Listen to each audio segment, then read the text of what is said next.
أعوذ بالله من الشيطان الرجيم بسم الله الرحمن الرحيم وقال الله تبارك وتعالى في القرآن المجيد أعوذ بالله من الشيطان الرجيم بسم الله الرحمن الرحيم ذلك الكتاب لا ريب فيه هدى للمتقين وقال النبي صلى الله عليه وسلم خيركم من تعلم القرآن وعلمه الہی ملک اسلام کے سامان پیدا کر، الہی ملک اسلام کے سامان پیدا کر، دلوں میں مومنوں کے الفت قرآن پیدا کر۔ محترم حضرات، بزرگوں اور دوستوں اور میرے عزیز بھائیوں، یہ پروگرام قرآن کی نسبت کے ساتھ اس پروگرام کو جوڑا گیا ہے، کیونکہ قرآن پاک ایک ایسی کتاب ہے جس کے بارے میں اللہ رب العزت نے فرما دیا کہ تمہیں اس کے اندر کوئی شک و شبہ کرنے کی کوئی گنجائش نہیں ہے، اور اللہ رب العزت نے اس قرآن پاک کے بارے میں فرمایا، جس کو اللہ رب العزت نے قرآن پاک کو عربی میں نازل کیا، جسے فرمایا اِنَّا أَنزَلْنَاهُ قُرْآنًا عَرَبِيًّا لَعَلَّكُمْ تَعْقِلُونَ، اس کو ہم نے عربی زبان میں نازل کیا ہے تاکہ تم اس سے نصیحت حاصل کرو اگر تم عقل مند ہو۔ قرآن پاک ایکو زیادہ ہے، قرآن پاک جو کتاب اللہ رب العزت نے ہمیں دی ہے، یہ کوئی معمولی کتاب نہیں ہے۔ اللہ رب العزت نے اس کو محفوظ کرنے کی ذمہ داری، جیسے بہت ساری کتابیں آئیں، بہت سارے صحیفے نازل ہوئے، وقت کے لحاظ سے اس کے اندر تبدیلیاں آتی رہی اور وہ کتاب جو ہے اس کے اندر رد و بدل ہوتے رہے، مگر وقت کے حساب سے وہ کتاب جو ہے اس کے اندر کافی رد و بدل ہوتا گیا، مگر قرآن پاک رہتی دنیا تک قرآن پاک نے، اللہ پاک نے لوگوں کو بھی چیلنج کیا جو عربی کو ماہرین جاننے والے تھے، انہیں کہا ہے کہ اگر تم چاہو تو قرآن کی ایک چھوٹی سی آیت بھی نہیں پیش کر سکتے، تو اس لیے قرآن پاک کی مجلس بہت بڑی مجلس ہے، اور جب بھی جس قوم نے قرآن پاک کو اپنے سینے سے لگایا، یعنی مطلب اس پہ عمل کیا، اللہ رب العزت نے ان کے قدموں کے اندر دنیا کی طاقتیں رکھ دی، جسے حضرت علامہ اقبال رحمۃ اللہ علیہ نے اپنے میں شعر میں کہا ہے، وہ معزز تھے زمانے میں مسلمان ہو کر، وہ معزز تھے زمانے میں مسلمان ہو کر، اور ہم خار ہوئے تاریخ قرآن ہو کر۔ صحابہ کرام رضی اللہ تعالیٰ عنہ کی زندگی کو اٹھا کر دیکھیں گے تو بہت پستہ حالت تھا، بہت ساری کمزوریاں تھیں، مگر جب قرآن کے اوپر عمل کیا، انہوں نے قرآن کو سیکھا، تو اللہ رب العزت نے کیسر و کسرا جو بڑی بڑی طاقتیں کہلاتی تھیں، جیسے سپر طاقت امریکہ کہلاتا ہے، اس سے بھی بڑی طاقتیں جو ہیں ان کے تاج ان کے قدموں میں آ کے گر گئے تھے۔ یہ قرآن پاک ہے، اور اس لیے اللہ رب العزت نے اس کی حفاظت کی ذمہ داری خود لی ہے کہ میں نے اس قرآن پاک کی ذمہ داری، حفاظت کی ذمہ داری اللہ رب العزت کہتے ہیں کہ میں نے خود اس کی ذمہ داری لی ہے۔ وہ ذمہ داری آپ لوگ دیکھتے ہیں، چھوٹے چھوٹے بچے جو حفظ کی شکل میں ہمیں نظر آ رہے ہیں، حافظ کی شکل میں ہمیں نظر آ رہے ہیں، یہ ایک رہتی دنیا تک امت محمدیہ کے لیے معجزہ ہے۔ اگر دوسرے مذاہب کے لوگ دیکھتے ہیں کہ اتنی موٹی کتاب اور اس کی سارے حروف با حروف بچوں کو منہ زبانی یاد ہے، دنیا کی ایک واحد کتاب ایسی ہے جو آنکھ والے کو بھی یاد ہے اور نابینا کو بھی یاد ہے۔ دیکھیے، ایک تو اشکال تھا کہ آنکھ والے دیکھ کے یاد کر لیں گے، اور اللہ رب العزت پہ کتنا بڑا کرم ہے کہ جن کی آنکھوں کی روشنی نہیں ہے، اللہ رب العزت اپنے کلام کی جو حفاظت ہے ان سے بھی لے گا۔ اس لیے میری تمام والدین سے گزارش ہوتی ہے کہ ہم لوگ صرف ناظرے پر صبر کر لیتے ہیں کہ جی ناظرہ ہمارے بچے نے پڑھ لیا، ہم لوگ سوچتے ہیں کہ اب ہمارا بچہ دین پر چلنا آسان ہو گیا۔ یہ ہماری سب سے بڑی غلط فہمی ہے، سب سے بڑی،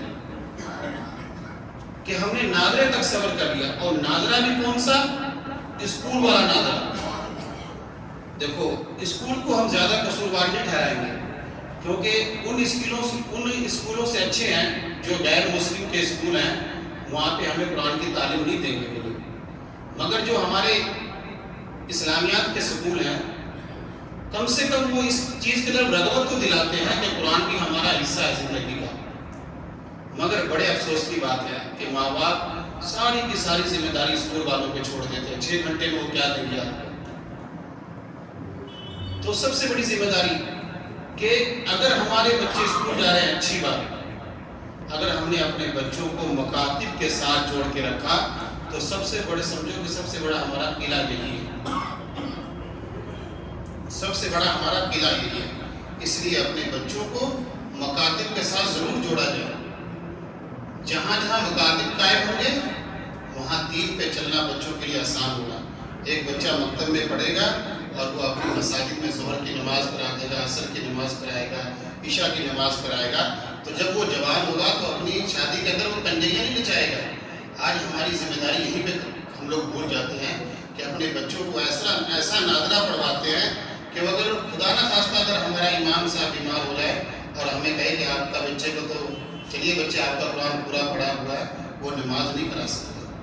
تو کم سے کم اپنے بچوں کو اتنا قرآن صحیح ہو کہ وہ کم سے کم نماز تو پڑھا سکے، جمعے کے خطبے تو دے سکے۔ اس لیے باتیں بہت ہے، اصل یہ ہے کہ ہم اپنی زندگی کے ساتھ اپنے بچوں کو کم سے کم اگر گمراہ ہونے سے بچانا ہے، مرتد ہونے سے بچانا ہے، تو کم سے کم یہ ضرور کوشش کرے کہ اپنے بچوں کو حافظ قرآن بنائیں۔ اگر اس فکر کو ہم لے کر چلیں گے تو انشاءاللہ اگر ایک نسل میں حافظ قرآن پیدا نہیں ہوتا ہے تو دوسری نسل میں انشاءاللہ پیدا ہوگا، یہ میں نے دیکھا ہے۔ ایک باپ نے کوشش کی، اس سے اس کا بچہ حافظ نہیں بنا، اس کے بھتیجے بن گئے، اس کے بھانجے بن گئے، اس کی فکروں پہ۔ اگر ہم نے ایک نسل کی فکر کی، اللہ پاک کئی نسلوں تک حافظ بناتے رہیں گے، یہ فکر ہم نے کرنی ہے۔ اس لیے پروگرام کو آگے بڑھاتے ہوئے اس مختصر ٹائم کے اندر میں محمد شعیب کو دعوت دیتا ہوں کہ وہ تلاوت کلام کریں۔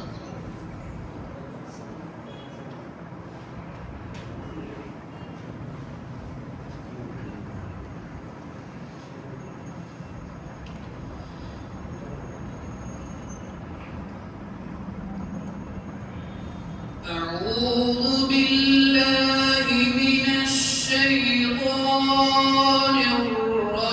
الرجيم، بسم الله الرحمن الرحيم،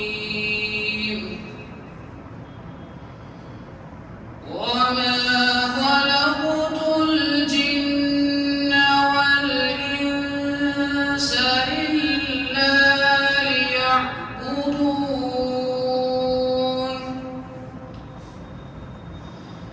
ما أريد منهم من رزق وما أريد أن يطعمون،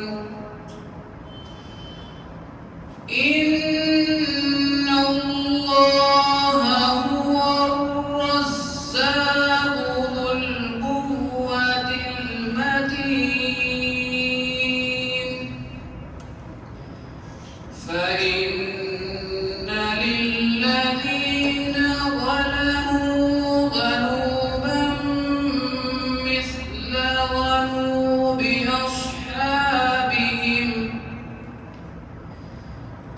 أصحابهم فلا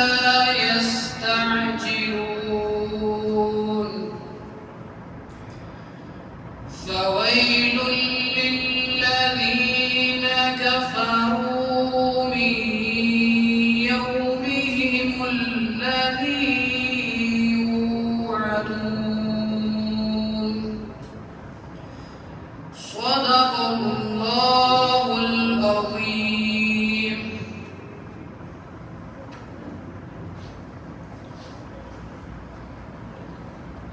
تلاوت قرآن پاک کے بعد محمد علی آئے اور نعت کلام پیش کریں۔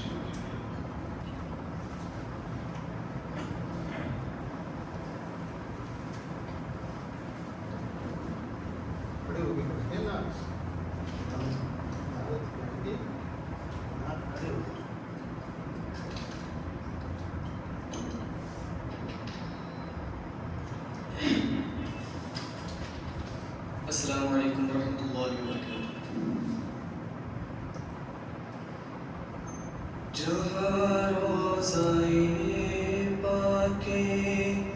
خیر الورا ہے، وہ جنت نہیں ہے تو پھر اور کیا ہے؟ کہاں میں کہاں یہ مدینے کی گلیاں، یہ قسمت نہیں ہے تو پھر اور کیا ہے؟ محمد کی عظمت کو کیا پوچھتے ہو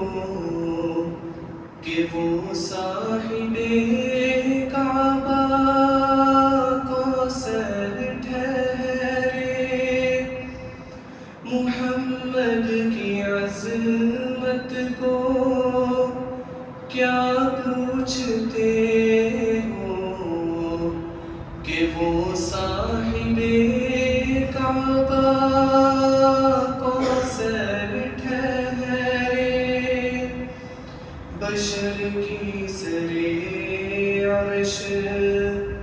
مہمان نوازی، یہ عظمت نہیں ہے تو پھر اور کیا ہے؟ جہاں روضۂ پاک خیر الورا ہے، وہ جنت نہیں ہے تو پھر اور کیا ہے؟ کہاں میں کہاں یہ مدینے کی گلیاں، یہ قسمت نہیں ہے تو پھر اور کیا ہے؟ جو عاصی کو کملی میں اپنی چھپا لے، جو دشمن کو بھی زخم کھا کر دعا دے، جو عاصی کو کملی میں اپنی چھپا دے، جو دشمن کو بھی زخم کھا کر دعا دے، اسے اور کیا نام دے گا زمانہ؟ وہ رحمت نہیں ہے تو پھر اور کیا ہے؟ جہاں روضۂ پاک خیر الورا ہے، وہ جنت نہیں ہے تو پھر اور کیا ہے؟ کہاں میں کہاں یہ مدینے کی گلیاں، یہ قسمت نہیں ہے تو پھر اور کیا ہے؟ قیامت کا ایک دن معین ہے لیکن ہمارے لیے ہر نفس ہے قیامت۔ قیامت کا ایک دن معین ہے لیکن ہمارے لیے ہر نفس ہے قیامت۔ مدینے سے ہم جہاں نثاروں کی دوری، قیامت نہیں ہے تو پھر اور کیا ہے جہاں روضۂ پاک خیر الورا ہے وہ جنت نہیں ہے تو پھر اور کیا ہے کہاں میں کہاں یہ مدینے کی گلیاں یہ قسمت نہیں ہے تو پھر اور کیا ہے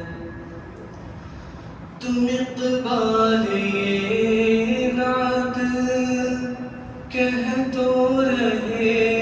ہو مگر یہ بھی سوچا کہ کیا کر رہے ہو تم اقبال یہ نعت کہہ تو رہے ہو مگر یہ بھی سوچا کہ کیا کر رہے ہو کہاں تم کہاں مدح ممدوح ہے یزداں یہ جرت نہیں ہے تو پھر اور کیا ہے جہاں روضۂ پاک خیر الورا ہے وہ جنت نہیں ہے تو پھر اور کیا ہے کہاں میں کہاں یہ مدینے کی گلیاں یہ قسمت نہیں ہے تو پھر اور کیا ہے السلام علیکم ورحمۃ اللہ وبرکاتہ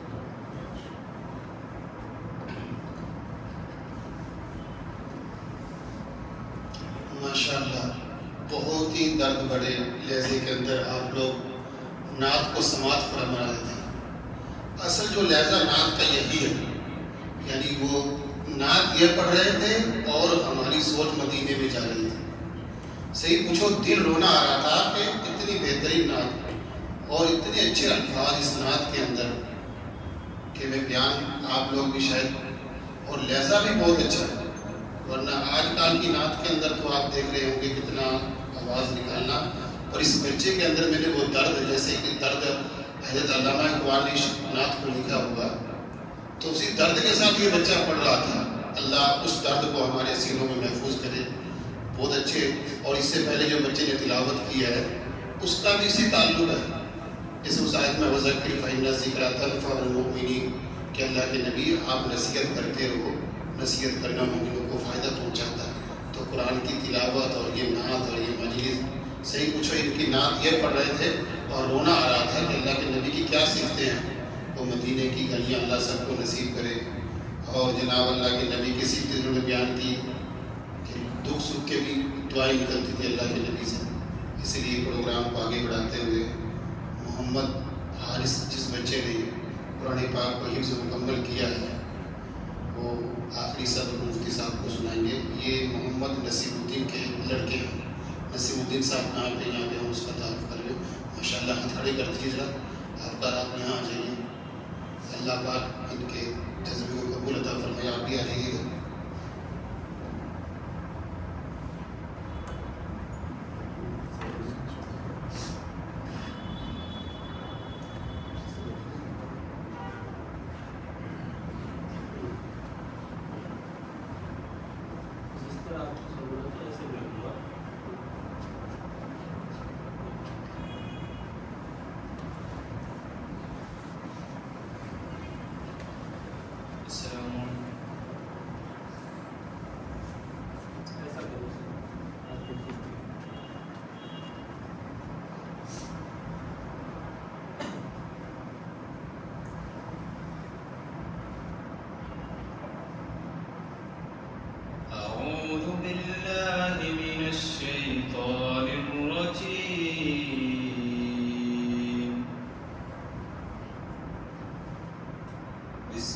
الله الرحمن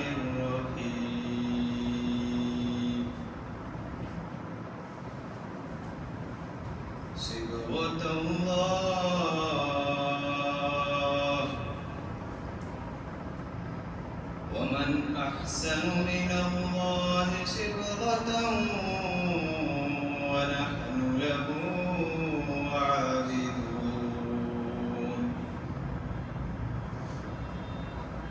قل أتحاجوننا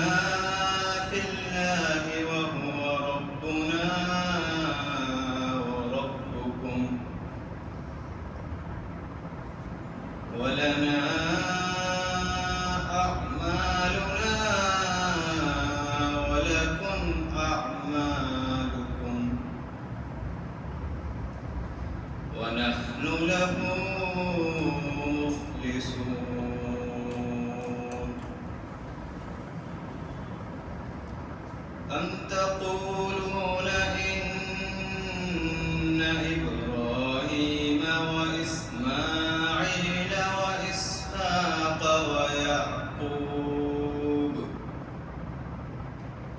وإسحاق ويعقوب والأسباط كانوا هودا أو نصارى قل أأنتم أعلم أم الله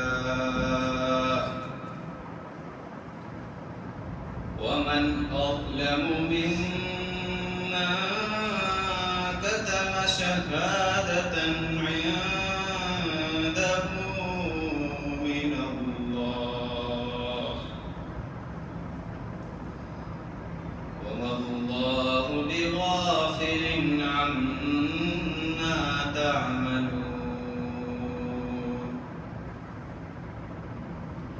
تلك أمة قد خلت لها ما كسبت ولكم ما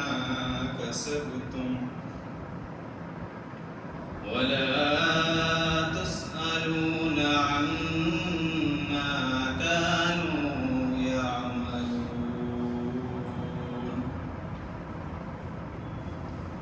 بسم الله الرحمن الرحيم قل أعوذ برب الفلق من شر ما خلق ومن شر غاسق إذا وقب ومن شر النفاثات في العقد ومن شر حاسد إذا حسد بسم الله الرحمن الرحيم قل أعوذ برب الناس ملك الناس إله الناس من شر الوسواس الخناس الذي يوسوس في صدور الناس من الجنة والناس بسم الله الرحمن الرحيم الحمد لله رب العالمين الرحمن الرحيم مالك يوم الدين إياك نعبد وإياك نستعين اهدنا الصراط المستقيم صراط الذين أنعمت عليهم غير المغضوب عليهم ولا الضالين.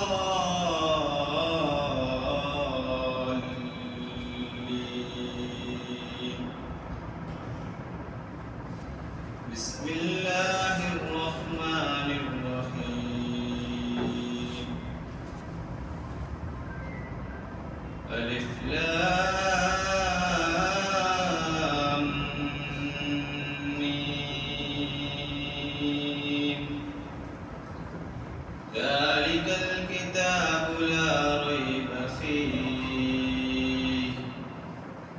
هدى للمتقين الذين يؤمنون بالغيب ويقيمون الصلاة الذين يؤمنون بالغيب ويقيمون الصلاة ومما رزقناهم ينفقون والذين يؤمنون بما أنزل إليك وما أنزل من قبلك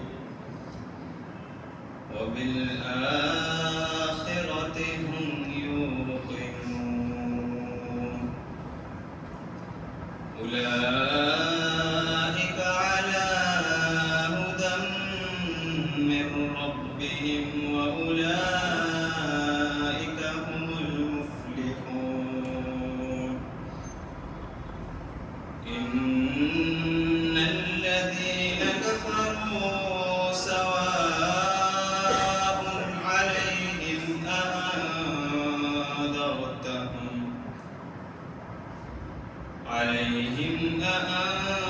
أأنذرتهم أم لم تنذرهم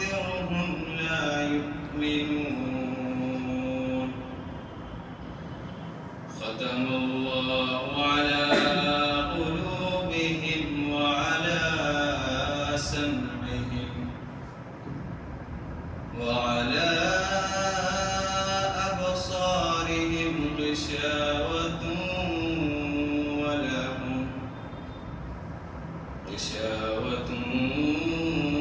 ولهم عذاب عظيم.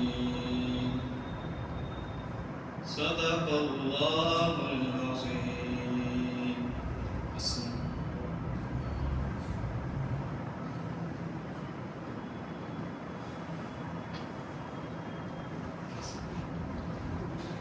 ماشاءاللہ نسیم الدین کے لڑکے محمد حارث نے آخری سبق سنا کے اپنا حفظ مکمل کیا. اللہ پاک تا حیات ان کی زندگی میں قرآن کو باقی رکھے، اس پر عمل کرنے کی کوشش کریں. اب آخر میں ہمارے درمیان مفتی یونس صاحب تشریف لا چکے ہیں. ان سے میری گزارش ہے کہ وہ آگے کچھ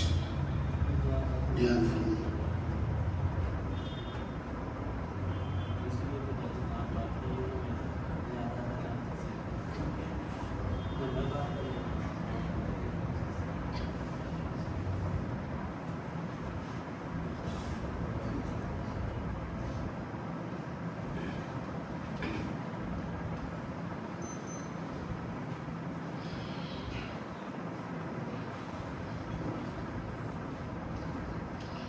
السلام علیکم ورحمۃ اللہ وبرکاتہ.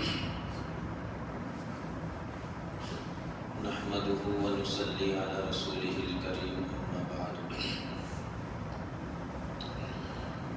حضرت نبی کریم صلی اللہ علیہ وسلم کا ارشاد ہے کہ کچھ لوگ اللہ تعالیٰ کے خاص ہوتے ہیں، جنہیں کسی کے گھر والے یا کچھ مخصوص لوگ ہوتے ہیں. صحابہ رضی اللہ عنہ نے پوچھا کہ اللہ کے نبی وہ کون لوگ